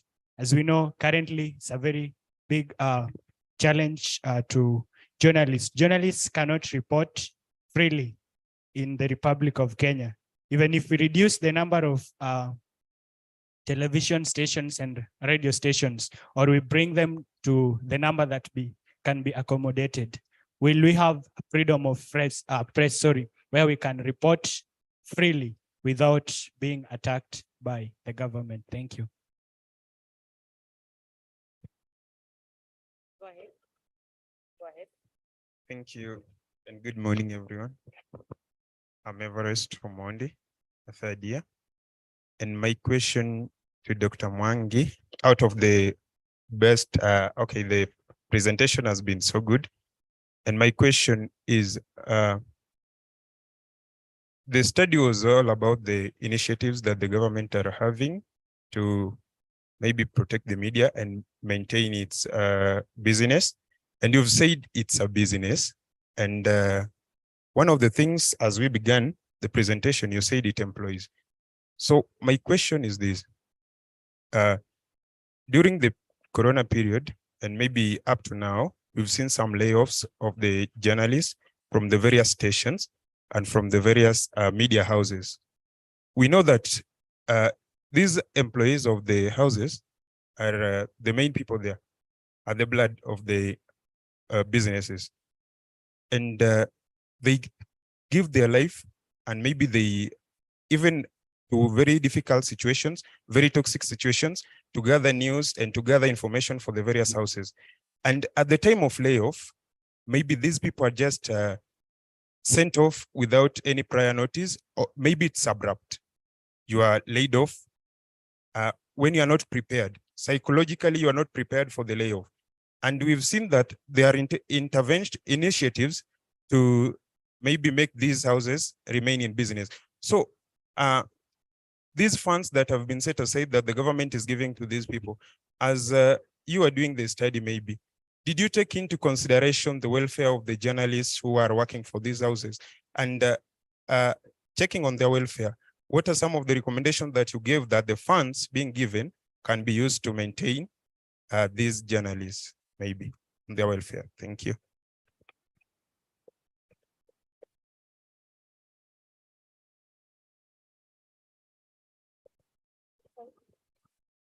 Raise your hands again that you cannot. Okay. There were 2. Okay, just give them the mic. Well, good morning, everyone. I'm Nyota Vincent, first year communication and media technology. To Dr. Mwangi, I'm very happy with the brief conversation that you are having with us. But there is this issue that you're talking about, the gambling issue. I want at least you to clarify, how does it happen? Because you see, right now, it's all over. You are watching a television and then you see, how low can you go? Unaweza enda chini hadi wapi? You see, you are being tempted, at least you also want to bet. And in the radio stations again, you'll find that after 5 minutes, they're telling you to send at least 100 shillings and you'll win 250,000. Then you see, after 5 minutes, there's a winner. There's a winner after 5 minutes. Where is this all money coming from?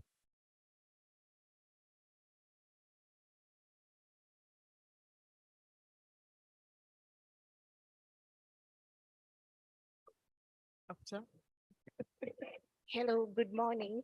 I'm Cynthia Mary. My question is on the last statement made by Dr. on the need to appreciate freedom of speech in the media landscape. Yeah, so as we all know, the media should be the watchdog of the society.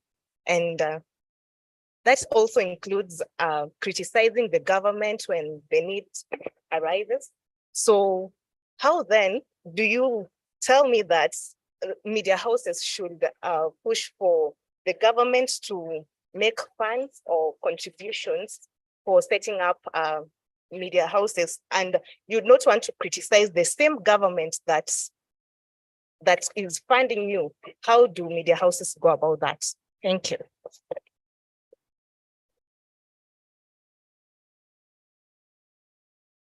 Good morning, everyone. My name is Soworanzan Opio, a first-year student, and I was having a question where Dr. Mwangi, you said that the community journalism, the regional journalism, and also the universal journalism here.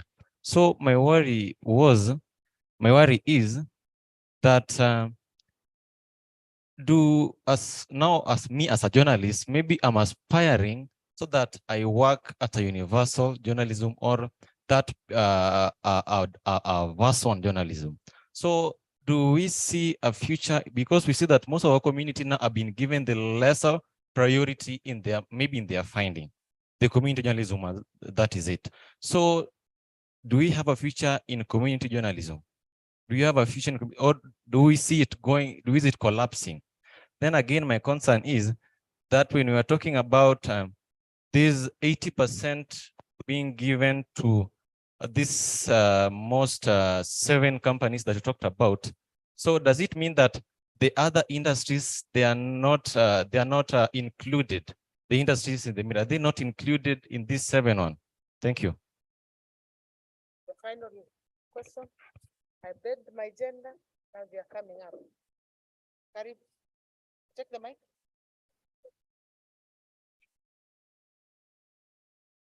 Thank you. Thank you. I'm Irene Kidu. Talking about the issue of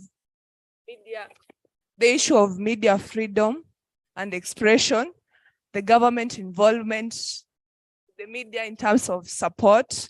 Now, I want to ask this. I appreciate the fact that the government is influencing or supporting the media in terms of finance. But let's take this into concern.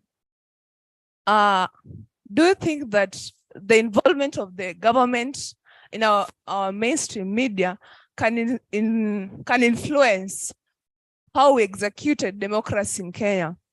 For example, we agree that it contributes to the financing, but do you think that it will influence what we report, what we give to the audience? Because we'll take to caution, yes, if we do this, if we report this, the government will not finance us. And he also said that there is an affirmative or something else that was to be taken where the government involves with the media, but no influence to the stream on it. Is it that possible? Is it possible? I mean, thank you. Kindly give her the mic. Let's hear her voice. Then we close the session on questions. We listen to Dr. Mwangi. Good morning. I'm Zahra Mohammed, fourth year. My question is, why is freedom of press not absolute? Thank you.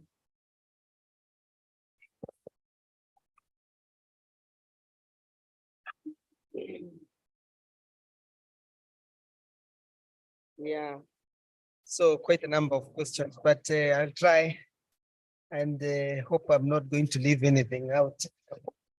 And if I do, my brother here is going to help me. Now, the first question was on media ownership, and the contestation that there is too much focus on commercialization of media and the whole issue of serving the public interest on the other side. So number one is that we have no law in our country that prevents anyone from investing in media. You can invest in media if you want, right? And media is not there for charity. I'm not going to invest billions of shillings in a media outlet just because I love Kenya a lot. I'm going to invest because I want to be in business. All investments in business, private and commercial, think business.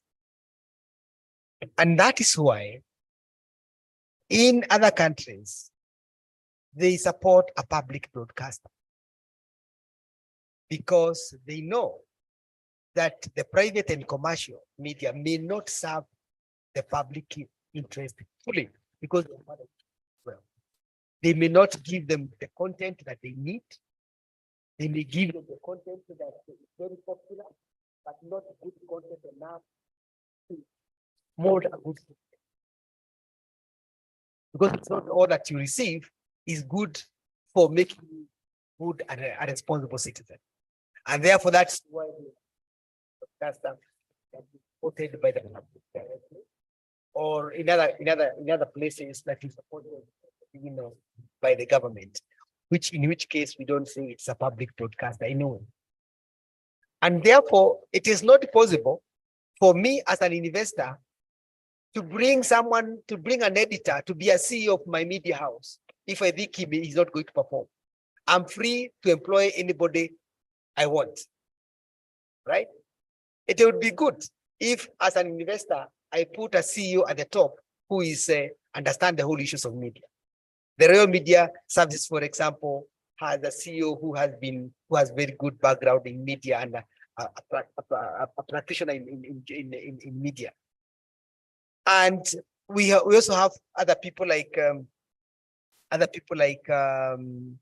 other media house. We had the Standard at one point with a CEO who was also a journalist. Therefore, it is a question of choice and ability and the way the media investor sees it. And therefore, we cannot say that we need to see journalists leading the media houses because they understand. I'm not sure even that a journalist can be a very good leader in the media house. They have not demonstrated ability to be at the top of media houses, even in the US. The CEOs in media houses, even there are people who have the business orientation. But things are changing now. And you heard Churchill saying that now the top media managers are going to start a business. Now there is that kind of integration. And therefore, gradually, we are likely to see the leadership of the media house changing radically and having people who have a good background in journalism also now leading at the top, the media houses. So that could be the way things are likely to go. The other question was, and I'm not going to follow an order. The other question is on freedom of expression. And we are saying that the question is, how possible is it for the government to support the media and to ensure that, at the same time, ensure that that media is independent of influence of the government? That's a very interesting and very valid question. We have seen the government of Kenya through trying to censor the media and trying to silence them indirectly, and only giving them funds or giving them adverts, not giving the funds, but adverts when they think that really they are covering government for the. It is not right to do that, but it has happened once in a while. But from my research, I of course I interviewed the minister, and I also interviewed the PS and the director of the fund. They all denied that, but the media houses said yes, tacitly there it is there, but not very directly. And the Media Council of Kenya, which is 90% funded by the government does not give directives on how the money is spent. For 7 years I was there, I was never called by the minister to tell me what to do. We are quite independent. The beauty with our country is that we respect the law and constitutionalism. And therefore, there is a likelihood that if you're able to put proper mechanism to safeguard the fund, then it is likely to work. I believe it is better to bring your enemy closer so that you understand your enemy than to deal with an enemy when he's far from you.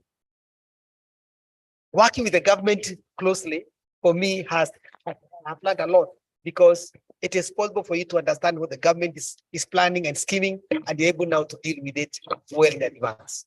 So I would rather have the fund, support journalism, and then deal with the issues of independence, rather than having the media that cannot write even a single story because they have no money. Let me manage the government when I have the money. So that is the way I would think about it. The other question was on betting. Of course, you know what Matiang'i did, and there was completely dealing with the closed down all the betting companies. But who owns the betting companies? How influential are they? These are the same people who have connection in parliament. They're the people who are influencing the regulations of betting. They're the people who are also influencing the legislation process of laws. And that's why they came back. And it has become a little bit difficult to regulate betting. CA now has come up with regulations to regulate betting, and they are now under discussion. And I hope once they are done, then we are able to deal with this issue. It is not possible to ask a question, who was the first president of this country? You ask it at 8 o'clock, and then by 5 in the evening, nobody has gotten an answer. You see? And the people throwing money and throwing money inside and throwing money, but for 8 hours, nobody has gotten an answer as to who the first president of this country is. They're minting money from innocent Kenyans.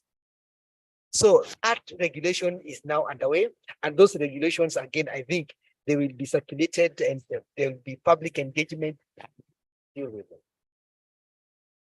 Media freedom and it is so critical, and we need to believe in it, because it is a basis of pursuing our other rights as individuals and societies.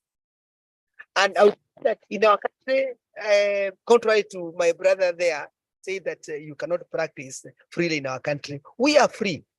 This country is extremely free. This country is extremely free. You can never compare this country with any country in Africa besides South Africa and possibly bit of Ghana and Ghana possibly. You cannot. We are so free. We practice media so freely, journalism so freely. And therefore, I would say that media freedom in our country is assured through legislation and through constitution. And one of the most important things that I would want to tell you, which is not common with any other constitution, is that the media freedom and freedom of expression in Kenya is under the Bill of Rights, meaning that you cannot, at any given circumstance, change the law or change the constitution on media freedom without doing a referendum. Could you imagine that? That is how media freedom in our country is secured, and freedom of expression is secured. You cannot change our laws, our constitution on freedom of expression without going through a referendum, because we are the Bill of Rights section in our constitution. That's very beautiful. And therefore, I would say that we are a very free people. The other question is on diversity and plurality. And we say that we have so many media outlets in our country, but it is possible that every time you switch on KTN, NTV, and all other TV stations, around 8 o'clock, you're likely to see similar programs. And therefore, there's an argument that then we say that as much as we have so many TV stations and so many radio stations, we are not enjoying diversity of content. There's a lot of repetition of content. There's a lot of duplication of content. And there's also a lot of copying of strategies and styles. And therefore, we may not be enjoying as much diversity of content as we would be, even with so many media outlets. But basically, we have so many hours to watch news. We have so many hours to watch other programs. That's the beauty of having so many outlets. You have the freedom of choice to move from one station to the other. But I would rather have so many outlets than few. That's the beauty of a free country. The other issue is on adverts and the time spent. In between 2010 and around 2010 and around 2018, in every 55 minutes of news, around 20 minutes or 25 minutes was going to adverts. In fact, it was almost 50-50. And some adverts are very long. They are as long as 2 minutes. Do you think that that advert is part of news? And there was no regulation or control. In some countries, there is control that during the news hour, you cannot travel, particularly if a public broadcast. There are those regulations. In our country, we don't have those regulations.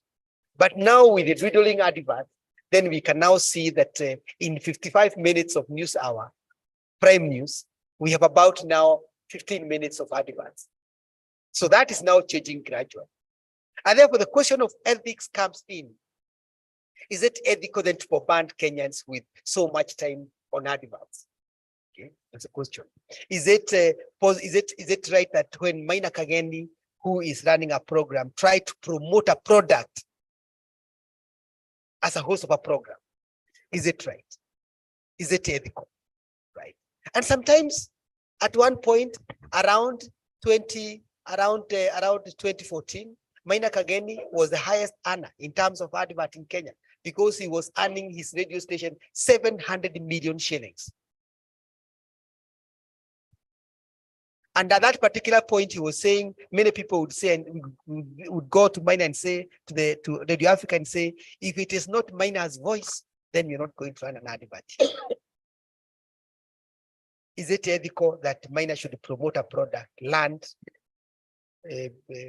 home product, at the same time host a program the same hour?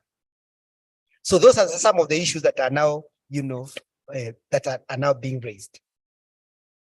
The other question was on the money that is spent by the government on small media houses. And I say that this is an affirmative action in the sense that the radio stations have very minimal audience. They have a very narrow reach, but the government still, through GA, was able to allocate some funds. And in other countries, even salaries are paid. When it comes to subsidies, you subsidize salaries. So that if a journalist is paid 10,000 shillings and the media can only pay 5, then they pay 5 for them to support democracy. That happens in the countries. So whether now, when the fund is set, we are able to do that is a question of consensus by the industry.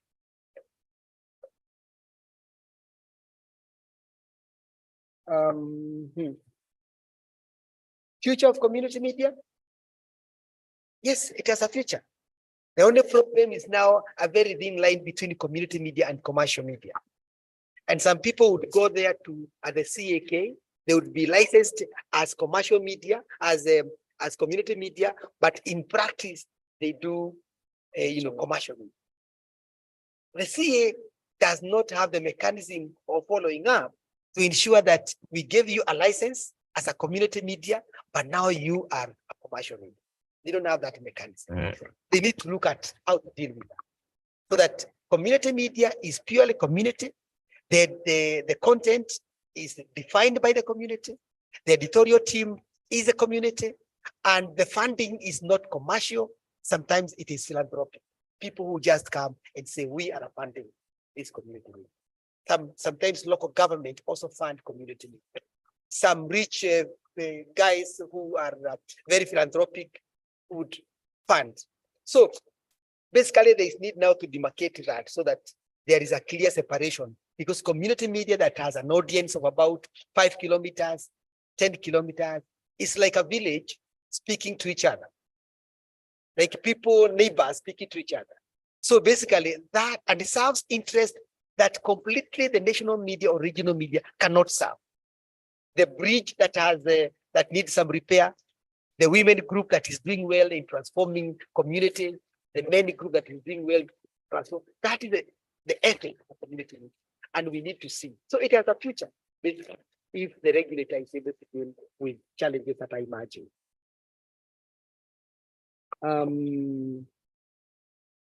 Welfare of journalists. Yes, we have issues, and I said that the concern, and Mwalimu talked about the way media itself is working internally to help sustain its operation. And he mentioned about the layoffs, mentioned about the cutting costs through many other mechanisms within the media house. So we have those particular challenges, and that's where I've said that one of the areas of operation possibly would be to even fund salaries, to subsidize salaries, basically, for journalists. So I think I'm done. But then it's something you want to Not really. I think it's just a question of somebody asked about journalists in Kenya being persecuted. I don't think that's correct. From the perspective of press freedom in Kenya, we actually ranked way up compared to other countries in the region. I think the biggest threat to, I'm not saying we are the best, but we are doing fairly well, and there's no, concrete evidence of journalists being harassed apart from anecdotal. I think the biggest threat to journalism in Kenya is more in the line of brown envelope journalism and probably self-censorship. Those would be the biggest threats, not the government interference, especially through harassment of journalists. Yeah, I think that's the only thing I would want to probably reemphasize. Thank you. They say a good presentation attracts many reactions and questions and comments. So thank you very much for taking those 3 minutes and answered all those questions the way you did. Thank you very much, Daktari. So it's time to take a short break, a health break. And you have 15 minutes. Right now it's around 11:05. So what time do we come back? 11:40. Is it okay? So you may take a health break. Please come back at 11:40.